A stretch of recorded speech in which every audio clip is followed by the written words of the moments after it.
Ibandla leZapu lamhlanje liseBrunapeg esibhedlela lapho abaze khona ukuzophanyeka inkathazo yabo ngokuba sokuthethwe abantwana abangasuki kulesi sigaba ukuba bazofundela ukuba ngomongikazi lapha esibhedlela.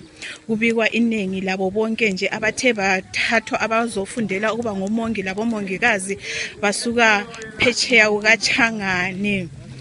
So abebandla leZapu bathi lokho akumelanga kube yinto eyenzakalayo, isivame ukuba yenziwe.